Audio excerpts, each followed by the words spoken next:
Okay, Russ, your stream is live now. So I've made you the Great. host again. Thank you.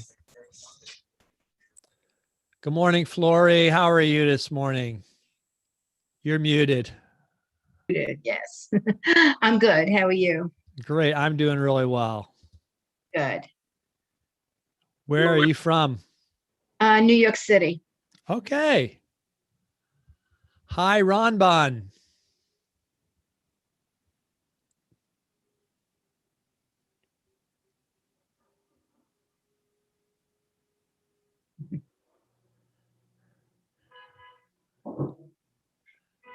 We'll get everybody joining in here.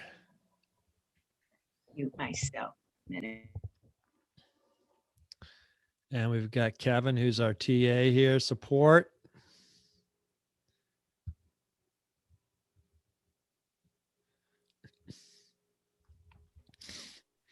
Good morning. Can you Good hear morning. me? Yes, I can. Where are you calling from, Ronban? I'm actually in Calgary, Alberta. Oh, okay. Where are you located? I am in Harrisonburg, Virginia, but I haven't been to Calgary, but I have had friends from Calgary, and I always wanted to get there someday. Yeah, it's a beautiful city. I actually just moved here in October. I retired, moved from Saskatchewan, and my kids and my grandkids are here. So it seemed like the best choice. I've been to Saskatchewan. I've been to Saskatoon. Yes, yeah. I live just So, outside of Saskatoon. Very flat. I love the prairies. You can take the girl out of the prairies, but it doesn't work the other way. Well, you know, it's interesting. We all grow to love certain things, and I lived most of my life in the East Coast of the U.S. or the Midwest, and then in my 40s, I moved for 5 years to Idaho, where it is high desert, completely different climate, and I really missed the green. But when I moved back east, I missed the high desert. And I can understand the prairies. I do. It really, you have a sense of the vastness of the sky, for one thing. And one of my favorite writers writes a bit about growing up in the prairies. Wallace Stegner, an American writer, whose family moved back and forth across the border a few times 100 years ago. Well, we're going to wait a few more minutes. I'm assuming a few more people will come in because I was in a class last night with some folks who said they wanted to join. But this is the class Everyone Has a Story to Tell, which is about how to start a memoir. So not to how to write one, because I can't tell you how to write one. I think the hardest part for most people is starting to write. And it's not because they don't know what to say.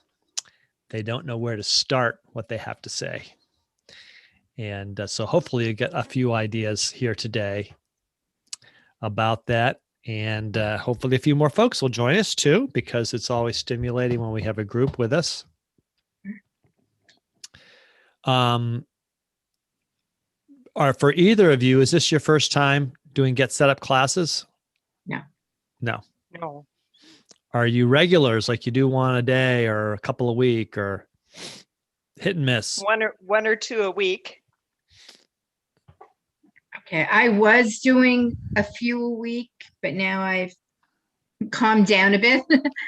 And I would say on average one a week. So here's a little informal poll. We are assuming that sometime in the next 12 months, the world will return to something more normal than it's been. We don't know when, we don't know exactly what it'll look like or how fast it'll move. But some of us at Get Set Up have wondered how is your interest in developing online learning like this? How has that impacted what you think you might do after you can go back to normal activities? Do you still think you'll come and take classes? Yes, definitely. Good. Yeah. I think so too. I think that we've all learned something that we didn't know was there, or in our case, Get Set Up. We're not even a year old, so it wasn't here before the pandemic. Mhm. Other forms of online learning are here, but have been here, but this is new. I'm someone who developed the method of online work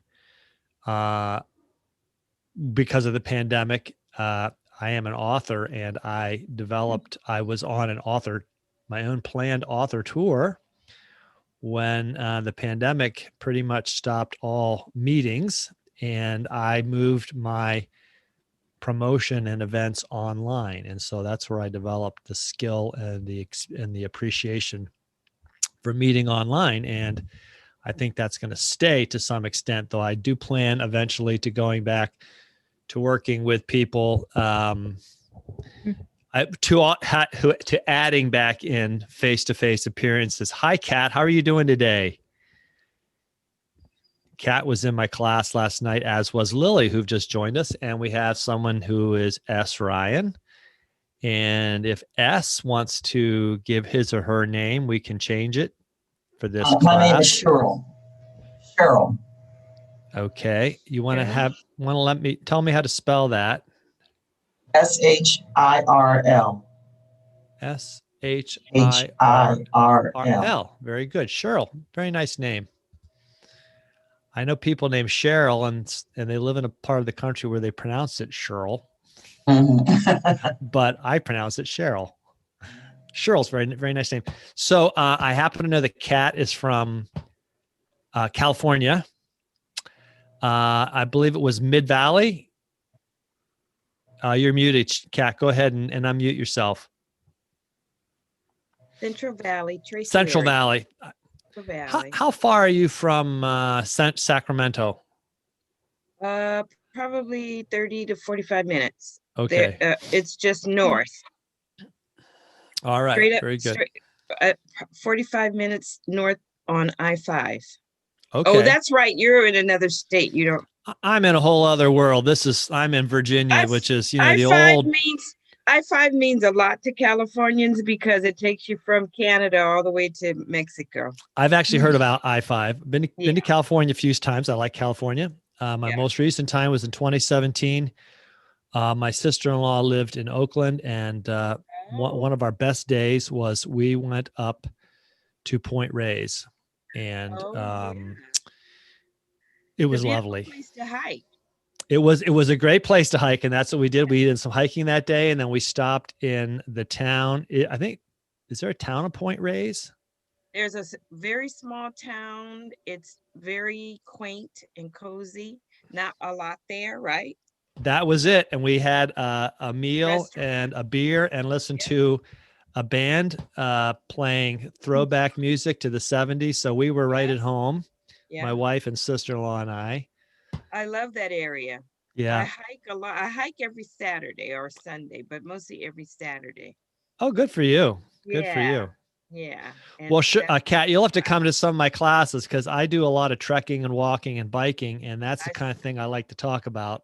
I heard you say that yesterday. In fact, today at 3, if you want to come to the class, and I'll just share this with everyone, my wife, Jane, and I walked the Camino de Santiago 500 miles in 2018. Wasn't my first long distance walk or hike or anything, but that was the longest. And then in 2019, my wife and I went to Italy and walked part of a route that goes from Florence to Rome, which is called the Via di Francesco, or the Way of St. Francis. And we walked from the small city of Rieti to Assisi. And I'm going to share about that at 3:00 today. So if you want to know a little bit about hiking or walking in Italy, come to that class. You might enjoy it. And I'm actually interested. And because I've always wondered about people or trips where you do that. Do you do it on your own, or do you have a guide, or is it a group? Because my big question is always, how do you not get lost? Well, it's a little scarier when you're yourself to think about getting lost. Yeah. I had my wife with me, and I remember we got to this junction in the road, and we weren't sure which way the trail went. Yeah. So right. we each walked about 100 yards it was just a fork, and so we could Yes. still hear each other, and we kept walking 100 yards, slowly getting a little farther away from each other. We could still each other until one of us saw the waymark, and then we shouted, "Okay, this is it!" And then the other one came around and joined us.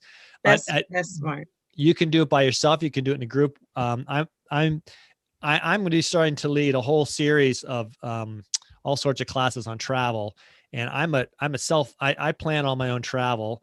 It can be scary and daunting, and so some of my classes are going to teach you how to do that. Okay. I also can teach you groups you can join that are, with guides or with groups that feel less touristy or commercial. So, hey, thanks, Kevin, for being with us. Kevin's going to take off. I'm going to go ahead and start this in 1 minute, but this is a nice size group. So you are all allowed to keep yourself unmuted and ask questions today. Sometimes when I get 20 people in there, we have to mute everybody because someone's doorbell rings or the dog barks or the TV's on in the background. And I have to My scroll. house. And I have to, my house too. Yeah, the dogs. One day I was teaching a class and I forgot to put my phone on silence, which I just did. And I kept getting this spam call, and I finally had to. And anyway, it was attached to my computer, and it was coming on my computer. I happen to know that Lily is from Manhattan because I've had Lily in several classes. And so, Flory, where in New York are you from? Manhattan. Ah, okay. So Lily, I think, is from the upper. I don't know if 60th Street is considered Upper West Side. It's near the park. Oh, Upper West. Okay, I'm in more Midtown. Okay. On the East Side. All right. I know a bit about New York because my daughter, one of my daughters lives in Brooklyn, and sometimes when we visit, we go over to Manhattan, and I love Central Park, and I love walking up and down some of the avenues. Probably my favorites. I mean, there's so many secret spots I haven't discovered. I like the Village and East Village and Washington Square, and I like the Strand Bookstore, but I also like right around the New York Public Library, which is at like 40th Street or something. Yeah, that's just real pretty. You kind of get away from Times Square. Yeah, you don't have as many crowds, and that's a little overwhelming. So Bryant Park is behind the library, and it's lovely. So, and Ron is from. Is it Ron? You're muted, Ron. Actually, Ronnie, Ronalda, I thought I had changed my name to something more legit, but I didn't. Okay.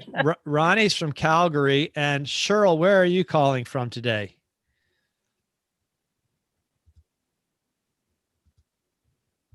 I'm from Detroit, Michigan. Okay, Detroit. Super. We get a lot of people from Michigan. Michigan was one of the first states where they joined and Get Set Up, and it was provided free. And so I'm used to having a lot of folks from Michigan. I'm going to go ahead and share my screen with you and start up a presentation, and then I'll allow you to feel free to ask questions along the way because this is a relatively small class. And this is called Everyone Has a Story to Tell. And this is really about how to start a memoir. Okay. And I'm going to talk a little bit about what memoirs are. But it isn't like a how to do the whole thing. It's how to get started, because I have found that's often the most difficult thing.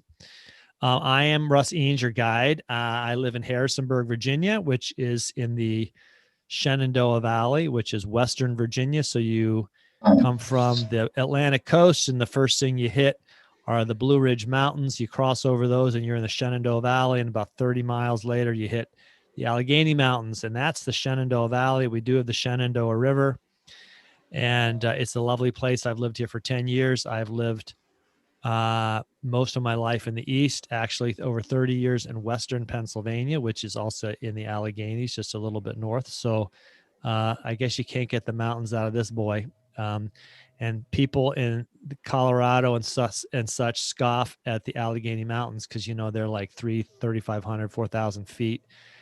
And I just say, the Rocky Mountains are just Allegheny Mountain wannabes, because the Alleghenies are much older. They've just shrunk. They've worn down. I am a writer, a walker, and a cyclist, and I am actually now also a full-time guide with Get Set Up, and I'm starting to specialize in the area of travel. So I can share a little bit more about that at the end of the class today. I used to be in a former life a book publisher, so that's how I get into writing and publishing. And I do some classes on self-publishing, and some of you have been in some of those classes. If not, there are upcoming classes next week. Remind me at the end, I'll pull up the schedule and tell you when those are. I do one on how to self-publish a book. I also do one, which Lily has come to, called 6 questions that every author should ask before they publish a book. So it gives you some ideas to think about if you want to write something. And I really love the energy that I get working with older adults, and we learn from each other, and I collect a lot of wisdom as I work with you all. Get Set Up is an organization that helps you learn useful things, and we learn from each other. And that ideally means we have your cameras on and we can see each other. You can request a recording of this after the class. So this is being recorded.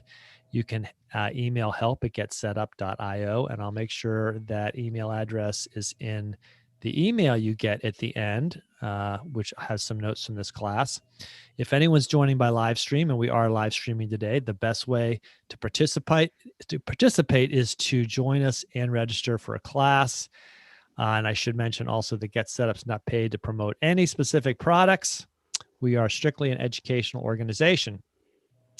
Our agenda today is I'm going to introduce you to the idea of a memoir, talk a little bit about why telling stories is vital, and go over some easy writing prompts for a story. And then if we have time, I'll teach you how to use family, a writing group, or friends as beta readers to help you with your writing.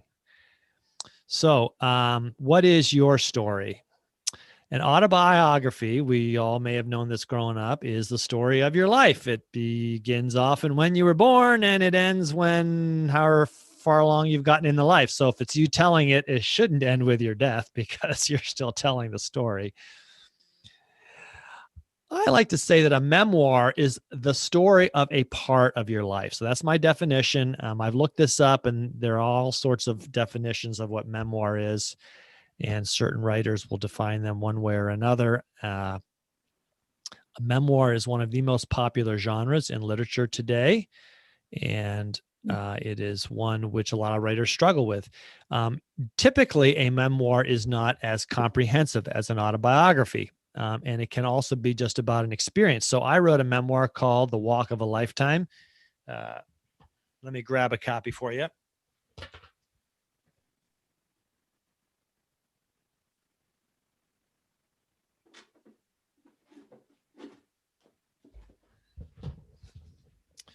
And The Walk of a Lifetime is just about walking 500 miles on the Camino de Santiago. So it's about something in my life. And a lot of people write a memoir about something in their life. And by the way, after publishing for hundreds of other authors, I wrote my own book. And I actually never thought I would do that, because while I always wanted to be a writer, I never thought I could sustain the discipline and interest in one single topic. But I was really wrong. I learned something about myself as I wrote the book, that I loved what I was doing. And so it has stimulated me to plan about 4 more memoirs, or maybe 5, about various aspects of things I've done. The class at 3, where I'll be talking about walking in Italy, is going to be the topic of a future memoir. I will need to go back and complete the walk, because it's about a 300-mile walk, and I've only done about 100 miles of it. I need to go back and do the other 200 miles to tell all about it. But there's more to tell, by the way, than just what the towns and cities were like when you're doing a memoir of a walk. I'm working on a memoir of a bike trip I took last year from Pittsburgh to Washington, D.C. It's a rails to trails all the way, and what a unique experience that is. A memoir is an easy way to start telling your own story, because you don't have to do the whole thing like, oh my gosh, where do I start? Okay, do I start with myself? Do I start with my parents? No, really, I have to start with my grandparents. Well, actually, my grandparents' story began with you can go back farther and farther. A memoir just begins wherever you want it to start. A memoir, by the way, can tell something about you throughout your life. So I have loved books all my life, and I may or may not show that picture this morning, but sometimes one of the writing prompts, I show a picture of me asleep in a bed with a book. So I could tell a memoir all about books in my life, how books have impacted me. So it could be a memory of an event, a collection of interesting and funny experiences, but you really, to start a memoir, you have to start somewhere. So what I tell people is you have to find a prompt to write. So you might have a friends, family, or especially children who ask you something about your life, and that is where they want you to start.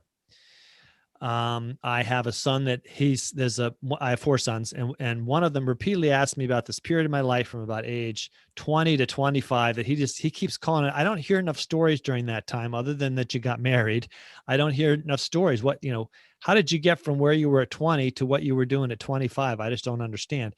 And so he calls those the lost years. So someday I'm going to write a chapter or two in a book called The Lost Years, just in honor of that son who wants to know about those formative experiences.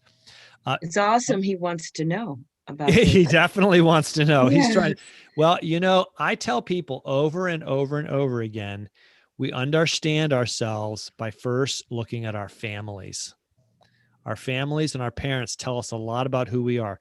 Not everything, but it's where our origins are. And that's what he wants to know. A memoir could be a trip that impacted you. So I wrote that about walking 500 miles on the Camino de Santiago. It could be about a place you lived. I have a friend. He's a few years older than me. So he's probably about 68, 69. And he has just written a memoir about 3-month period when he was an exchange student in Thailand. So the summer after his junior year in high school, he went with a group from his high school to Thailand for 3 months, and he took pictures and he wrote home letters and postcards, and he picked up and he kept a journal, a very detailed journal.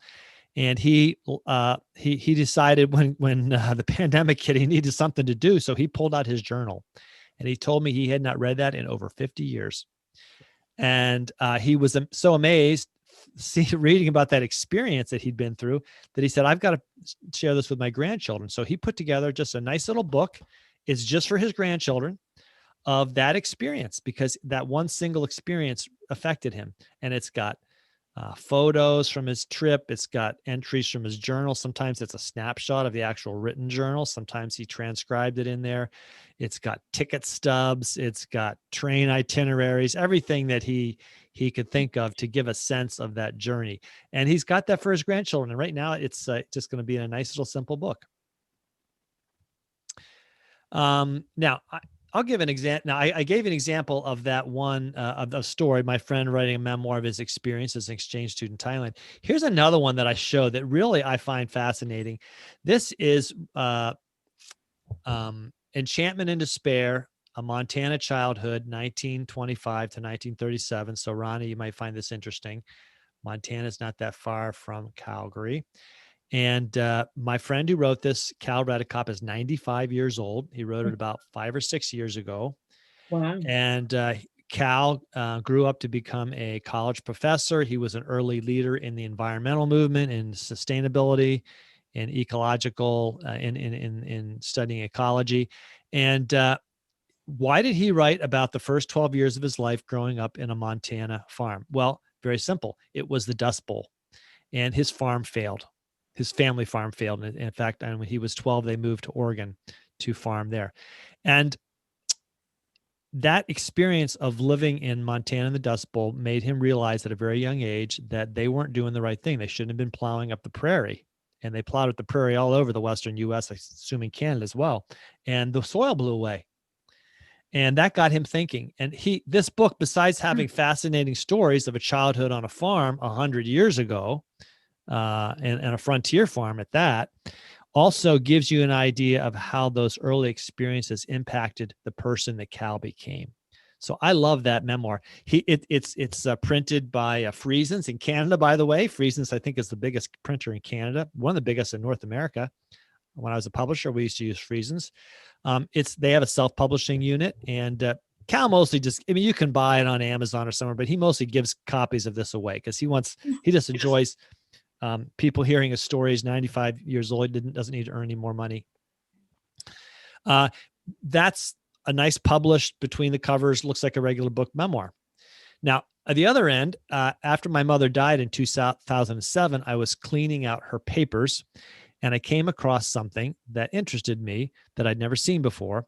She remarried just a few years before that. She was a widow in 2004. My father died and she remarried an old family friend. And he gave her like a 25-page typewritten manuscript about himself that he'd written for his children. And it wasn't the story of his whole life. It was the stories of basically growing up in Joplin, Missouri, and then going to West Point in 1940, and then graduating in 1941, graduating in 1944, and then where the Army sent him after that. So in the late 40s, going to the Philippines. Fascinating story. And then the story ends with him, he getting a job for Westinghouse, and kind of like people know the story from then on. That was the kind of stuff that I found really fascinating. 25 pages, typewritten, left in a file. I tell people, if you at least do that about your life, you have done something, because many folks pass on and they haven't even done that. And their children, grandchildren are wondering what was formative in their life, what mattered to them. So, here's a saying I got a few weeks ago. I am, by the way, not a writing teacher, but I'm a student of writing. So I was in a class where I was learning about writing. And this person said, don't write the beginning, begin to write. And I thought that's exactly what I'm trying to tell people in this class. We often get stuck because we think, I don't know where to begin. Wrong idea. Just begin to write. Begin somewhere and just write something down. And when I wrote my memoir, computer. Pardon me? I have to stick that right here on my There you go. computer, because it's just so important to remember to just write. It's one of those simply profound things. And when I wrote my memoir about walking the Camino de Santiago, I had no clue how to assemble it or where to begin. So what I did was I just wrote down all the stories and experiences and lessons that I had come up with, and I just kept writing them and writing them and writing them. And then some of them started aligning with each other. And then, and we get to talking about beta readers. I'll tell you how the beta readers helped me figure out how to structure it all. And then it was like having a puzzle, and you had big sections of the puzzle put together. One section was over here and one's sitting here. And then you got all those big sections and you put them together, and then the whole story appeared. So I tell people, don't worry, just begin to write. Write something, write as many of those pieces as you can, and someday it will come to you. Now, in a little more advanced classes, I talk a bit about modeling, and I have a lot of favorite writers, and it is not a sin or a crime to copy them. What I don't mean copy their words, but I mean copy their style and their structure, because chances are they copied someone else. There's almost no famous writer out there in the last 100 years that won't say they were impacted or learned or copied some writer before them. I'm not talking about copying their words. I'm just talking about mimicking their style or their structure. So I always tell people, this is the simplest way. If you don't know what to do, or you don't know what to do today, I say, get a photo out. All right. So I do this for my kids. This is a family photo, and this is from about 60 years ago. I think it's probably taken in 1961. I think it is 1961. So this is a 60-year-old photo. This is me with my two brothers and my sister. And if you want to know which one I am, I'm the one in blue. So I was the runt of the litter. I was the youngest in the family. And my oldest brother was 10 years older than me. And my next oldest brother was 9 years older than me. And my sister is 4 years older. And every photo I have of her growing up, she looked like an angel. She wasn't an angel in person, but she could really do it well for a photograph. She's very, very, very photogenic as a child. So here we are on the swing set. So what? Well, let me tell you the stories about that swing set. So this was behind a house that we had in Bethel Park, Pennsylvania, which is in the South Hills of Pittsburgh, an older borough, which is part of this bigger, wider suburban Pittsburgh. And it was a used swing set then. I have no idea if it was in the backyard of the house when we moved in. It was a house we rented. We lived there for maybe 3 years. I think from 1959 to 1962. And so whether my dad bought it and put it in there, I have this feeling like my dad got it from somebody and put it there. And I used to, as a kid, because the three siblings were older, they were off to school every day. So I was often out on the swing set by myself. But right behind the swing set, and you can't see from this photograph because it's behind my dad, who's a photographer, was a big woods. And I used to play in the woods with my sister, and there were fallen trees we would climb on. And there was a trail through that woods. If you went all the way through, it came down to another trail that went through a field, and it came to a big ice cream shop on a major road in Bethel Park called South Park Road. So I could tell you about all sorts of memories there. But really what I want to tell you about in this swing set is one very important story. About a year after this was taken, and we were still living in this house, my mother told me, I have no idea why she thought this. She said, you know what, you're going to grow up to be the tallest one in the family. So, the brother here in the middle right here, who was the second oldest, he was the tallest, and he was taller than my older brother, which is kind of a sore point between them for a while. And she said, you're going to be taller than him. And I said, really? And which is really funny. I'm just a little aside here. It's really funny because in school, I was always one of the shortest kids. They used to put us in class in order of height, and like the shortest kids in the front. And I was always in the front. And so why my mother thought I would be the tallest one in the family, I haven't got a clue, though. I think mothers have a sense. And also she probably had my height and compared my height to my brother at the same age, whatever. Well, anyway, I'm all 5 years old. I'm out in the back on this swing set like this, but about a year later. And I say to brother number 2, I bet you when I'm 20, I'm going to be taller than you. Okay, I'm 5 years old. I'll bet you $5. He looks at me and says, you're on, sticks out his hand. We shake. He says, $5. By the age of 20, you won't be taller than me. Now, I reminded him of that bet all the time. My childhood, and then, he goes, I was probably 8 or 9 when he went off to college, so I was only seeing him, on holidays and vacations. But he and I never forgot this bet. And actually, I was pretty confident. I have no clue why that I was going to win that bet because I was always the shortest kids in the class. And even when I was in 6th grade, I was one of the shortest kids in the class. By the time I was 16, I was taller than him. And he said to me, yeah, but the bet is for 20. You might shrink between now and then. I'm not paying off till you're 20. He was very good. He had a very good attitude about it. But when I was 20 and I was in college, one day a package came and in it was a nice big thick book. He was an English major like I was. And tucked inside the book was a $5 bill and a very nice letter. He made good on his bet. So there's a whole story that comes out of that swing set. And it really isn't even about the swing set. This is how stories, so just a photograph can prompt something. And you can take this photo and you could, like if you're using Word or Google Docs or something, you can write that story out and you can stick that photo right in the body of the story. And it's a great thing for family, friends, but it's a great way just to exercise your writing muscles. And I've got lots of these photos. I mentioned before about books. This is another one of me. Okay. There's a little kid. He's probably 1.5 years, 2. He's falling asleep in a crib with a book over his chest. Isn't that cute? Next picture. Well, no, we're going to stop there.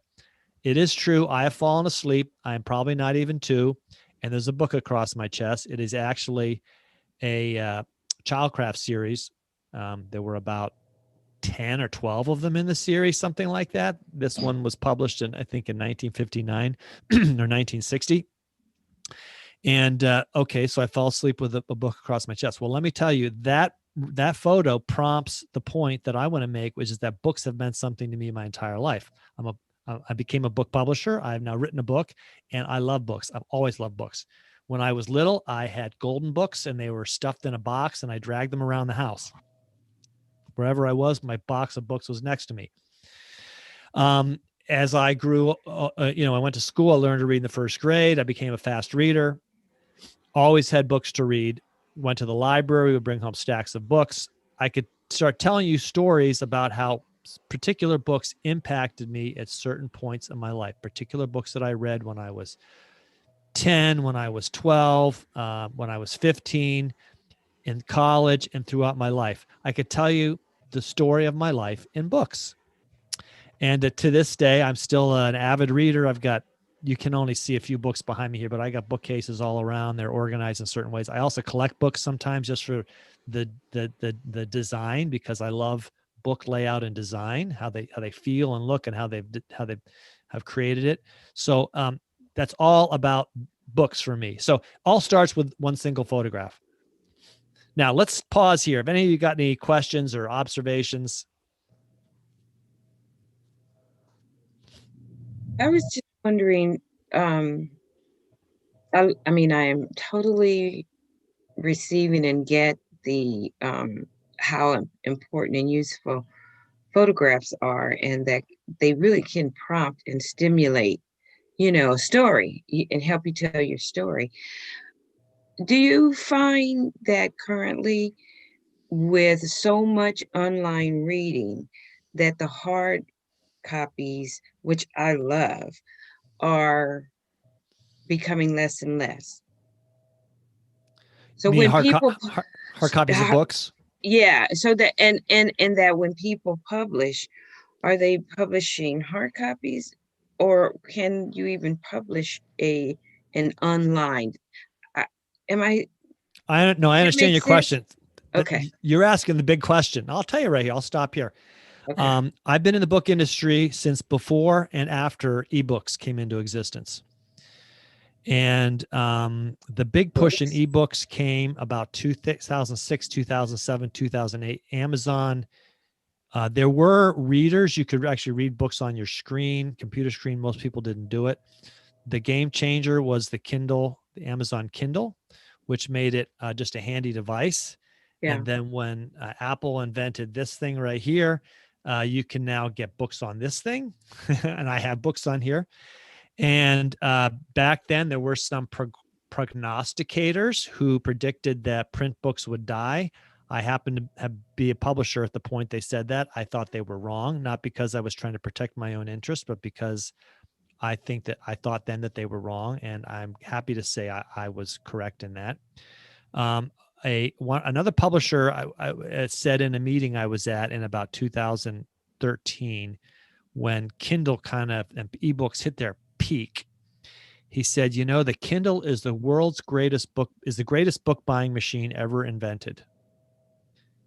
Greatest book buying machine. And what he meant was, it's easy to buy books on Kindle. They're cheap. You can load them up. And I know people that have got 100 books loaded on Kindle. Just because you bought it doesn't mean you'll ever read it. That's one observation.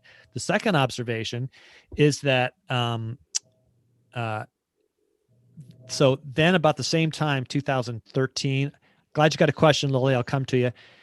In 2013, 14, various colleges started giving iPads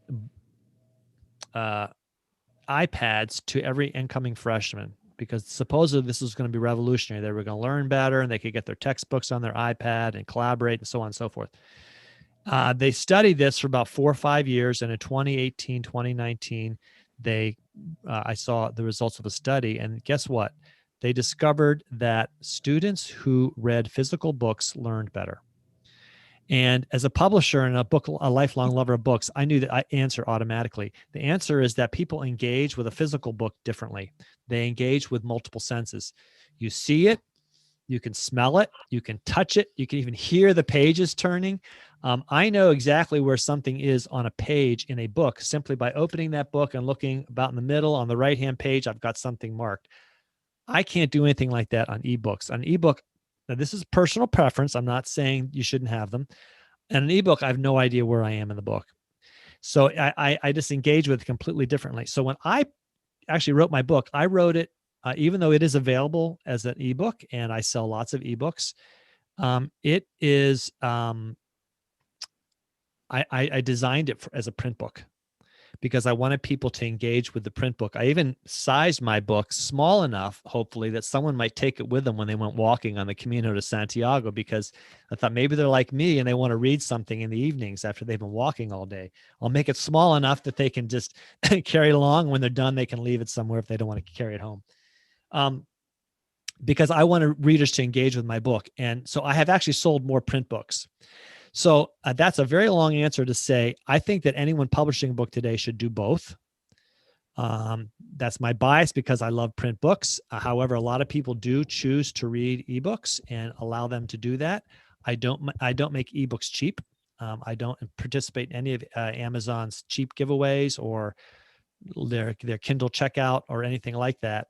It is a very simple and fast platform for people to publish a book as a Kindle online almost instantly. That can be done. And there are fiction authors who do that and make a lot of money at it. The vast majority don't. Did I give you too much information, Kat? Or was that No, I enjoy that. It puts things in perspective because as you know, I've got bad eyes and they're not going to get any better as I age. One of the conveniences but I love the hard copy books. I love them. I even like the hardbacks, the hardcovers. That's my preference. However, I do find that with my vision that I like to get the readers where the audio reading. Yep. That is becoming a lot more comfortable for me and holding and getting me through books because my eyes get tired with books. So what I've been doing is I always purchase books, the hard copy, and I enjoy just having it. But when I start reading, I do the audio because I'll get through it all the way. But that's only because I have a vision issue. In general, that's very specific. Kat, I have an eye problem too. And it's kind of ironic. I work online a lot, so I have to minimize my screen time. I have a problem with my vision, and it's easy. That's why I sometimes I have to read manuscripts for people. Like they give me a manuscript to read. I print it out and I read it, and I find it easier to read. However, I do the same thing. If I really like a book, I will buy a hard copy and then I'll listen to it. And that way, if I want, I can mark the hard copy up. I know you can do that with the audio book, but I find that kind of clumsy. Actually, there's a science behind that, and I'm more of a poet than a scientist. But that reading and writing is fairly recent in human history, and the vast majority of human history we pass things down orally. Orally spoken and orally heard. And so we have masterful ability to memorize things. And so what's interesting I've noticed is some of the books that I've remembered the most of came from audiobooks. So I do the same thing. I like to do both. Yeah. Lily, did you have a question? Yes, excuse me. I'm having my lunch. This is just earlier in your presentation, you said that memoirs. By the way, thank you very much for that discussion about digital versus hardcover. I found that very interesting to both you and Kat. But my question was also regarding, you said that memoirs were the most popular form. Is that most popular to write or most popularly read? Do you understand? Possibly both.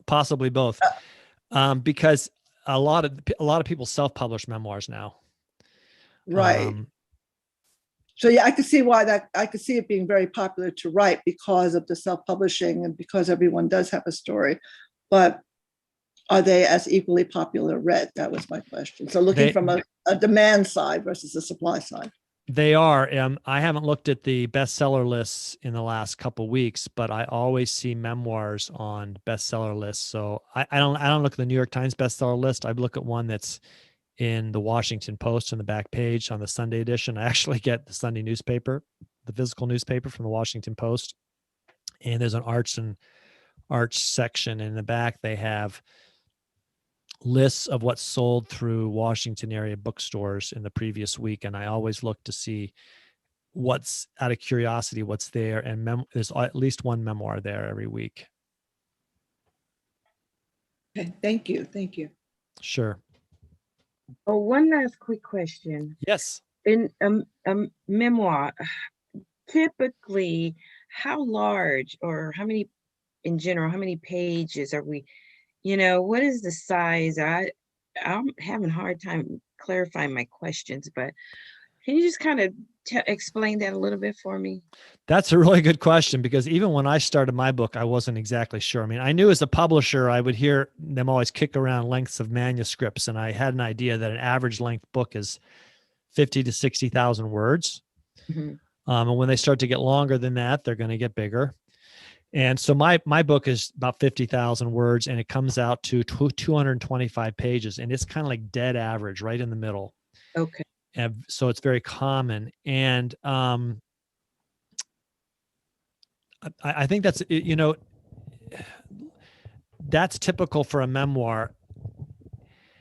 And that's actually what I find to be kind of an optimal length of book, because people will pick it up and they'll think, I can get through this in 8 or 9 hours. You know, I can sit and read it an hour a day and I'll be done in a week, or I'll sit and read it for 2 hours. Ideally, I like any book I write to have someone to say I couldn't put it down.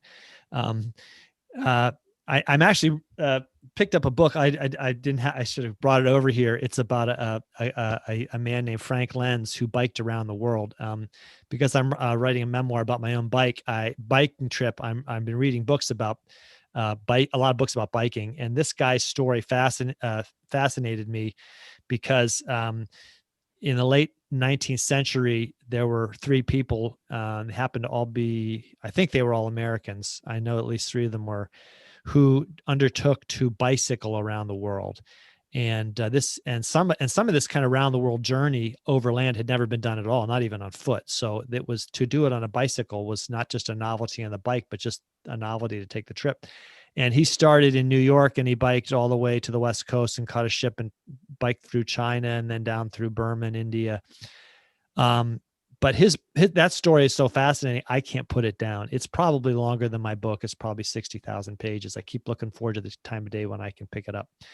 So I tell people, if you're writing a memoir, aim between 40 and 60,000 words. It depends if you're going to put in photographs or things like that. My book has over 40 photographs in it, because I'm also a photographer.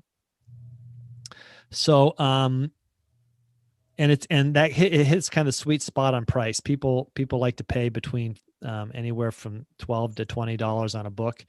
And, you know, frankly, people will pick up a book and they'll see how big it is, and then they'll look at the price and decide whether they think that price is fair. So if you hit that average length and you have the average price, you'll sell it. Thank you. Yeah, Russ, may I ask a Yes, question? yes, Lily, please go ahead. Since you and Kat were talking about the audiobooks, which I'm not that familiar with, but I know that I've come to see that it's becoming increasingly popular. I hear all sorts of uses of it. A lot of people use it as a bedtime story. All these uses of the audio. So I know there's I don't know anything about publishing, but I assume that many audiobooks, if not most audiobooks, are read by professional readers. Yes. And and I also know that I believe this is true, that Deepak Chopra's book is read by himself. Of course, he's Deepak Chopra. So, but is there any other trend or fashion or any following of writers reading their own audiobook to really communicate with their audience? That's a very good question. I can tell you a little bit about that. The best audiobooks are read by professionals. The best professionals for reading audiobooks are actors. And that ought to be, if they're professionally trained actors, they know all about using their voice. There are some authors who read their own books. I listened to a book by, I'm drawing a blank on his name. I'll come back to it in a minute. My favorite audiobooks are by the writer Bill Bryson. He has a very unique sort of accent. It's somewhere between British and American, because he grew up in Iowa and he's been living in England for most of the last 40 to 50 years.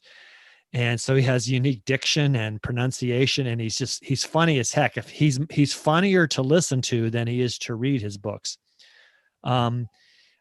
Michael Pollan, that's the book I'm saying I listened to the audiobook of last year, and he's good.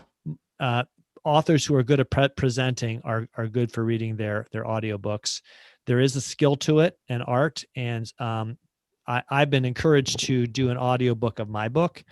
But before I do that, I think I would take a class, get some professional training from someone, because I know it is an art, both the recording and how fast you speak and how you say it. There is another author, is one of my favorite, Barbara Kingsolver, and I haven't read any of her books in maybe 10 years, but I read her book called Animal. Listen to her book. When you listen to it, is that reading it? I always say I read it and I listened to it on audio. Animal Vegetable Miracle, back about 12, 13 years ago. Really good. But I found her voice as an author tiring. I was wishing someone else had read it. But Barbara Kingsolver is Barbara Kingsolver. She's a best-selling author. She has a unique voice. And I think she could just use a little bit more training in reading her stuff. That's what I want to say. So the answer is, Audible is the world's biggest audio book service. It's owned by Amazon. And I'm not going to promote that. You can buy books there. I actually get books through them. I've recently found about another one that I would like to explore. In Amazon, the way they work it, I think, is that an author asks someone to read a book, and people audition for them, and they choose the one that they want to do it. And then the reader gets a royalty for reading the book, and the author gets some royalty. So there's all sorts of ways to do it. But again, I say, and you're in New York, so actors looking for work can be some of the best people to do reading, especially if they're professionally trained actors. And I can think of a whole bunch that would do real well, because I live about 30 miles from the American Shakespeare Center in Stanton, Virginia, and I know a lot of the actors there, and they're classically trained professional actors. So a lot of them would do a good job. James Earl Jones, I believe. Oh my Oh, God. yeah. I Oh, yeah. purchased an That online. voice that voice is recognizable. Listen, I purchased an online Bible audio Bible, because I just wanted to hear his voice. That's what I'm saying. No, there's some voices that Oh are. my God. Who's one of them? Doesn't he also sell something? I mean, I'm with you. I'm with you. Yeah, Oh, he there's does. some people's voices that are really Yeah, distinctive. He may have right. done this famous book called God's Trombones. Yeah. Kat, you might know the author. I'm drawing a blank. I think, anyway, the author lived 100 years ago, and I think he had the similar voice. Yeah. I'm with you. I don't know who that.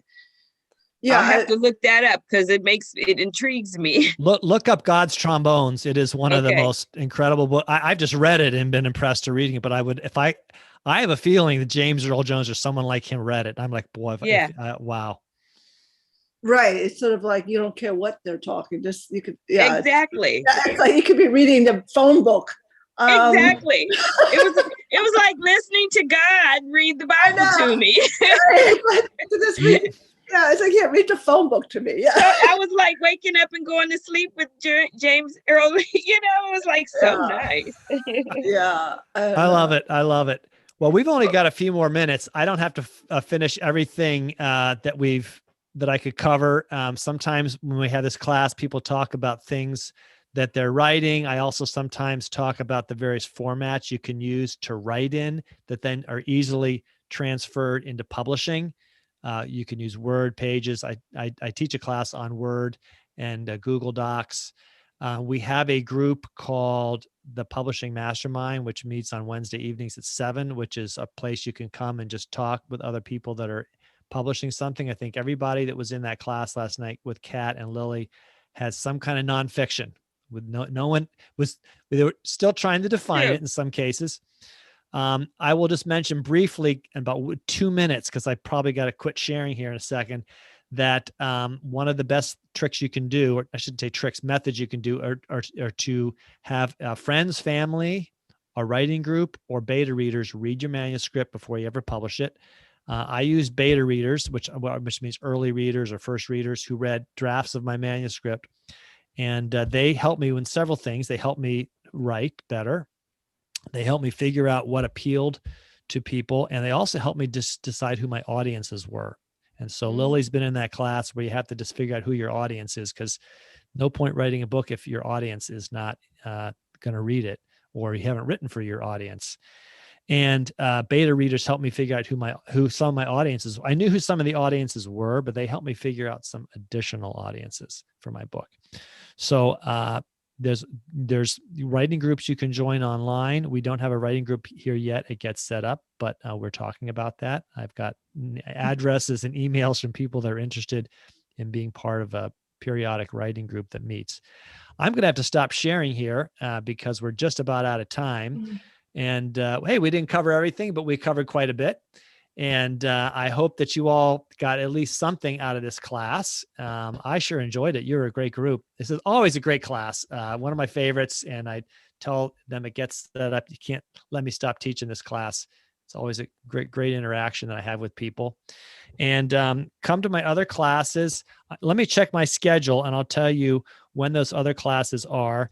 So next week is the class, How to Self-Publish a Book. That is on Monday at 1 p.m. Eastern Standard Time. 1 p.m. Eastern Standard Time.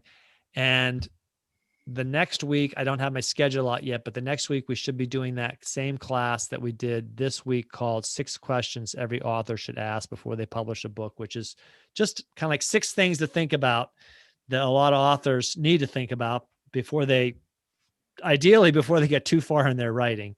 That's the one I'm really waiting for. Okay.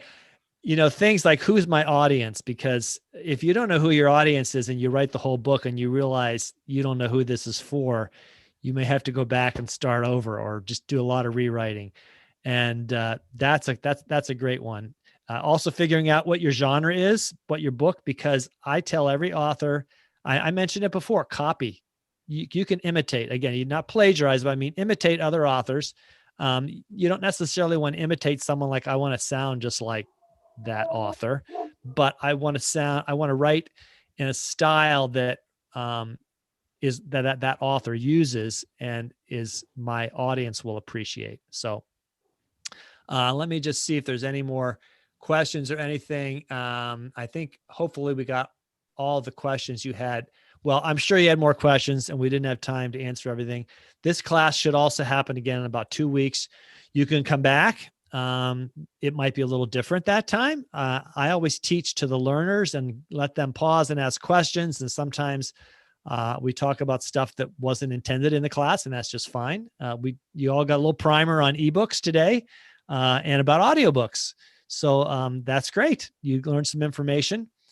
And by the way, I've got 3 credits on Audible I want to end my membership. So I better get my credits used up because if you end your membership, you lose your credits. So I have a monthly membership that I'm going to end. So Russ, the good part that I feel better about this session, I learned a lot. It was perfect, but I'm happy I can do this session again. Oh yeah. Yeah. Until I get it all. Yeah. Until I get it all. Come back and come to the other classes. And a lot of people are familiar. I know Yvonne, I've seen you in classes before, and Lily's been in a few classes. Do you have your class every Wednesday night at 7? Yes, that's the Publishing Mastermind. And you will get a follow-up email from this class with some brief ideas of what we talked about. And you can also get a link to see this on video again. And you can also if you go into this class or any class that I teach, you can drill into there about the guide, and then it will tell you other classes I teach. So you can see other stuff I'm doing. You can join those. I am doing a class at 3:00 about the walk in Italy, the Via di Francesco. And so Kat, if you're a hiker, if you're around at noon Pacific time, you might want to bring your lunch. It's okay. Okay. That happens all the time. I'm really looking forward to it. So far, there's 30 people signed up, so we might have 20, or maybe more. What time is that Mountain Time? Let's see. So Mountain Time is 2 hours early, so that'd be 1 p.m. Mountain Time. Russ, may I ask you a question regarding your travel classes? It's yes. You have a minute? I know we're running out of time. That's I've been going to the possible living abroad classes. Do you think that your class, so it's a very different it's different countries, but it's a very different orientation. So can you comment on that regarding what you present? Or? I actually have several friends who are expats. A Yeah. good friend lives in Mexico. Another good friend, or the editor of my book, lives in Portugal. And I think that one of our U.S. Get Set Up guides is going to head to Portugal. Well, I know a whole bunch of people. Sorry, when I started thinking of European friends, I know that are living somewhere else in Europe from where they're from. You know, I know a bunch of Brits that Right. live in Spain. So So from that perspective, would it be educational or informational to listen to your travel stories? well, you might find something out. But we do these series on expats, and I think we Right. might expand them. So yeah, come to the class and learn about Italy or Spain or No, the I UK. love Italy. I lived in Siena for a couple of months, and I've lived in Italy for quite extensively. Yeah. And I also I studied cooking in Italy, whatever. But that was different. I wasn't looking to live there then. So that was a different time and a different orientation. Well, in my travel classes, I do emphasize something I call slow travel. I Mhm. like to my wife and I together like to go to a place and immerse ourselves in one place, and we Mm. walk and we bike around, and we get a guest apartment and we make our own meals. So we Oh, love yeah, going to the that is grocery good. store. You know, what's an Italian Right. grocery store like? Wow. So we do Yes. that stuff. It's more fun Okay. than going Yeah. out to eat every night. We Right. find the local markets, we find where the locals hang out and the tourists are Yeah. gone. So Yeah. um Oh, that is interesting. Yeah. Right. I'm going to have to say goodbye and end the class, but you all were great. And everybody have a you. good rest of your morning or afternoon. And I might see some of you at 3:00. Thank you, Thank everyone. Anytime. you very much. Thank you, Ross. Thank you. Thank you. Bye.